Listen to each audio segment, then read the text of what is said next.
Hey, what's up everybody? It's Kellen here from Starry Systems and welcome to Track Walk episode number 88 in MX Simulator, where today, because we have an off week in Nationals, we are going to stop with the replica stuff and change it up a little bit since, yeah, I'm getting a little burnt out on the replica track walks, to be honest, as are some of you guys who have voiced your opinions on the channel. And today we're going to do this track called Greef Compound.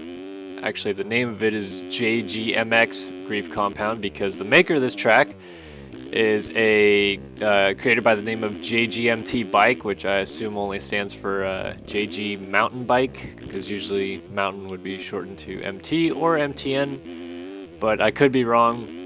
And I'm doing this track more or less because a lot of people are not, I guess not a lot, but some people have asked me in the past to do his tracks. Because he releases a fair bit of tracks on the forums. I think this is maybe like his 7th or 8th track. And I've played maybe 4 or 5 of them before. I honestly couldn't remember the name of them. But they're all been pretty fun. And I decided, well, this is his newest creation, the Greef Compound, and try it out. See what it's all about. And no, I'm not just going in blind. I did like 2 laps before this to see what the track was like, what the lines were like and stuff like that, so I'm not that good off the bat. But yeah, I'm going to try to do like, I don't know. I always set these things on 28 laps for some odd reason. I just haven't changed it in years. And I'll just go until I feel like I've had sufficient time on the track and talked about enough stuff. But definitely excited, I guess, more or less to get a JGMT Bike track reviewed or talked about on the channel, since he does make quite a few tracks. I would say of the custom track creators in the community, he's probably the most active right now. Most of the custom track makers that have been around for years and stuff like that have all kind of been sucked into the Race Factory Gaming replica stuff. So because he's new, he's not really on the RF team or anything like that, so he just goes out and makes a bunch of sick replicas, which I like. I love it when people do stuff that's different. This is gonna sound super cocky, but I hate how many people make virtual laps in MX Simulator, and it has nothing to do with competition or anything like that. Like, yeah, I do virtual laps for Verb and I get paid to do it. That's great and whatever. Personally, I wish I had more time to do other cool edits than just virtual laps, but because I get paid to do the virtual laps, obviously I'm gonna go ahead and do those more often. But I feel like fucking everybody in this game, that's like the thing to go to is make a virtual lap. And it's a little annoying because from my perspective, I think it's annoying because I got into this game from other videos, like there were actual edits about this game, not virtual lap videos, which virtual lap videos were already like starting to become a thing when I picked up this game in late 2011. And so I hate when people are unimaginative and stuff like that. And so my point about seeing custom tracks, and many of them, is that I feel that all too often we see track creators fall into the, well, I'll just make replicas over and over and over again because, you know, that's what people want to see in this game. I think that's more or less what people want to see in this game is replica tracks, because, you know, if they see someone building their local track in Texas or something like that, they're like, oh man, that's freaking sweet. Like, I can't wait to ride my replica, or, you know, a replica of a track that I go to all the time. And I'm guilty of that too, because like when Glen Helen comes out, I'm always like, giga gasp.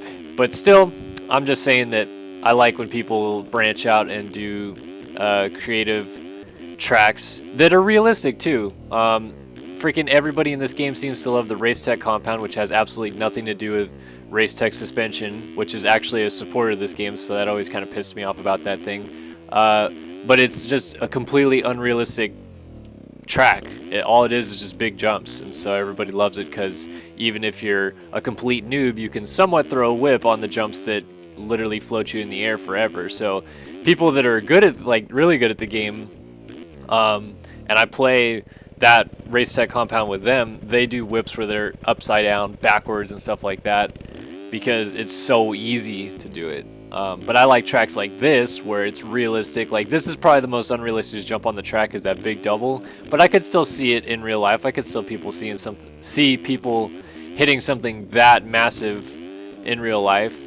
So it's not completely like out there, I guess, in terms of unrealistic, unimaginative things, I guess. And this JGMT bike guy seems to do a pretty good job with varying ruts and rough and different stuff into the track to make it have a good feel to it. I can tell for the most part that the decals on this track, if not all of the decals on this track and environment, are used from Motoboss's Hostile Hills MX, I think the track was called. Could be wrong, but it just looks like the same environment. If it's not, I'm sorry, but that's just what I see it as. But regardless, like, it's a different track layout, it's a different track creator, and you can, you know, track creators in this game for the most part, except recently, give out all their stuff for free and stuff like that. And JGMT Bike is another one of those creators that doesn't make you pay for stuff, which I think is cool. So glad to see that he's a part of our community and pumping out cool stuff, and glad to see that he's put out another cool track for us to play and for me to review here on the channel. So I'm going to try to do what I can here to put together maybe like 3 or 4 really good laps using different lines. It seems like this track has a lot of unique lines. You can pretty much go all over the track. I was trying to go all the way to the outside there, but there's not really a line. So I'm going to jump down to the inside here. And while I'm working on my laps, I can talk about a little bit something exciting in my life that happened recently. And for any of you that follow me on Twitter or Instagram, which, by the way, is in our description, you can always check there to see what our Twitter and Instagram and Facebook and all that yada yada stuff is, so you can keep in touch with Jeremy and I when we're not making videos. But any of you that follow me on said social feeds will have known that I'm getting hitched. Proposed to my longtime girlfriend of over 7 years this past Sunday, and she said yes. So I am going to be married, not real soon, but at some point, and I'm now a fiance, which is kind of interesting. I was talking to one of my friends the other night about it, that like being called someone's fiance sounds weird, I guess. And I determined that I think the reason why it sounds weird is because like I've been with my girlfriend for over 7 years, as I'd said before this came about, and so we'd always just referred to each other as boyfriend and girlfriend because, you know, that was what we were to each other. And so just like thousands of people that we would talk to would say like, oh, that's, you know, my girlfriend, or that's, you know, she would say that's my boyfriend and we've been together for yada yada yada, and they'd be like, wow, I can't believe you guys have been going for so long. And now it's like, I can't believe you guys have been going for so long, but I kind of can believe it because at least you're engaged and you're going somewhere with your life. But yeah, it was a good time. Took her out to a nice little steak dinner, and then we have a little local like view top over the ocean, which looks over La Jolla. I don't know who on our channel really understands the San Diego geography that much, but Mount Soledad is the place that I proposed, and we got photos of it. I might even post some of the photos, or not post, but like integrate some of the photos of the proposal and of the ring and stuff like that into this video, so you can kind of see it for yourself without having to check our social feeds, because I know some people out there boycott social media, which is fine, but I'm actively into it as a communications scholar and a former director of social media. I kind of have a firm hand on the pulse, and I don't mind using social media. So we announced it on there, and we've already had a few people say congratulations on our other videos, which is kind of cool, so that they're going back and watching other stuff and saying congrats, which is super nice. You guys are hella cool for doing stuff like that, and we got lots and lots of support on Facebook and Twitter, Instagram, everything like that. So really cool, really unique. I'm happy to say that I'm off the market, ladies, all 4 or 5 of you that maybe have ever watched our video. I am no longer a free man, as if I was before. I'm I'm a monogamous type of person, so never in my mind did it cross that I would basically even like talk to other girls while I've been with my girlfriend. Not talk, but you get the gist of what I'm going for. So, yep, off the market.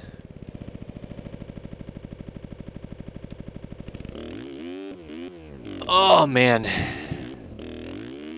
had a busy last few days too, which is why again we're gonna be late on crap this week. This isn't coming out till Thursday, which God forbid we'll have people already commenting, being like, "Where's track walk, bro?" But yeah, I did the proposal and had a little like kind of party get together with family members that same night. And then Monday night I went to the Thor MX gear launch for Verb Moto, which was cool. Saw Jeremy McGrath and Sebastian Tortelli and Aaron Plessinger, Mitchell Harrison, Jared McNeil, Gareth Swanepoel. Who else was there? Jason Anderson. Saw those guys. Took my buddy Mike with me. It's a good time. It was at a brewery, so. And that 2017 Thor stuff doesn't look too shabby, I must say. I feel like recently Thor has been kind of bleh. And I mean bleh as in they've been a little bit too simple, but they got rid of their core line, which I think is kind of crazy because Thor core, it just kind of went together forever. I mean, you think about Thor core and you think about Chad Reed wearing it back in 05, 06 and how cool some of his setups were when he was on Factory Yami, and then when the really good Thor core like 2007 line came out, that gear is still epic. But core is put to bed, and now they have Pulse, Fuse, and Prime Fit, I think is the gear names that they have. And they look good. I like them. Myself, I'm a little bit biased on the fly racing side. We wear fly racing stuff in this game, and I think only for 3 seasons, and I mean seasons as in like an outdoor season or a supercross season, like it's different seasons. I think for only 3 seasons in this game have I ever worn stuff that wasn't fly, and that was 2012 outdoors. We wore Thor, but that was when I wasn't associated with fly yet, and then I was on Barry Motorsports fly racing for only 2 seasons actually, because I was on Barry Fly from late 2012 until mid 2015. I was like one of the longest tenured Barry riders, which that team no longer exists. And we were fly racing the whole time because fly racing actually supported us and sponsored us. And so the only time I've not been on fly since is at the beginning of the season in Supercross. SYS ran Fox, but then we went back to fly just because I feel like I should be loyal to those guys. I mean, they were a huge support to the Barry team, and I'm not just saying like they told us, yeah, you can run our name. They were like legit like, yeah, you guys are part of our family, our team. I made a couple really good friends at the fly, like the fly racing family, if you will. Who I've met in person and talked to and stuff like that. They're really chill people, and for 2 years straight, the Barry Fly team actually got full sets of custom gear, like IRL sets of gear to wear when we go like moto in real life. So name and number on it, the Barry Motorsports logo. Like it was super cool. Like they were really, really awesome to us, and just I like wearing fly stuff just to kind of keep on repaying that debt of gratitude, if you will. I like other gear though. I'm not dissing other gear. I think most gear lines, in my opinion, do a great job with what they have. And if you like other sets of gear, that's totally fine. I'm not saying like fly or die or anything like that. But I just, like I said, I like fly racing, so I stick with them. Oh, I was trying to hook that rut. But again, I think that Thor stuff was pretty cool. I'll be perfectly honest in saying that some of the stuff that Fox debuted this last weekend at Washougal was kind of like, Like the stuff that Roxon was wearing, like, no thanks, that's just not my type, not my cup of tea. I think the Pro Circuit guys were wearing some cool stuff. It was like cheetah print, but in like a neon green color. It was interesting, but it was good looking, I thought. And some of the other stuff that they came out with looks alright, but usually Fox comes out with some pretty sick stuff, and they've disappointed me so far with their launch. So I guess what I could say is in the comment section below, for those of you that are well and truly endowed in the motocross industry and know all the new 2017 gear lines that have come out, tell me what your guys' favorite gear lines are so far. We've seen Fox, we've seen Thor now, we've seen Fly debuted some stuff this past weekend, and you can pretty much find all these guys' lines being posted everywhere because social media is going off. You can go to their websites like flyracing.com, I think it's thormx.com, foxheadinc.com. There's also Alias just came out with their new line, I'm pretty sure, and Answer is always like right in tow with these guys. They're always on pretty much on top of it.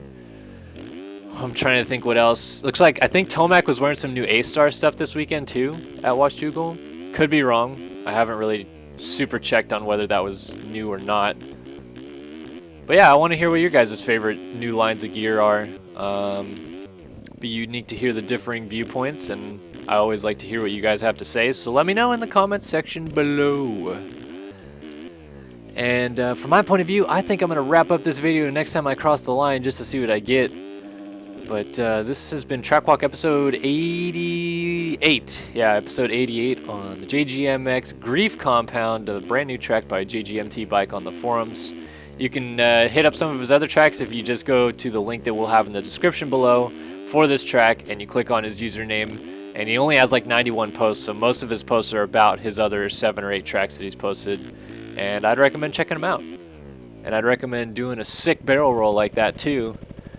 4 days though.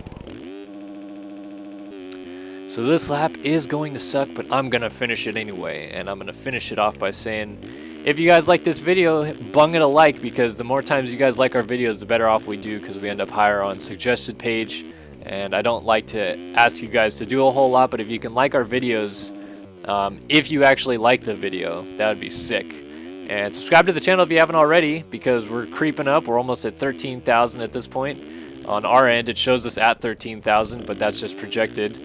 And I know we're not there yet. And then also hit us in the comments. Let us know your favorite new gear line, as well as any other questions or concerns that you have. And we'll catch you guys next time on Track Walk, which will be episode 89, and that'll be coming out next week. Colonel Brown here on Start Your Systems.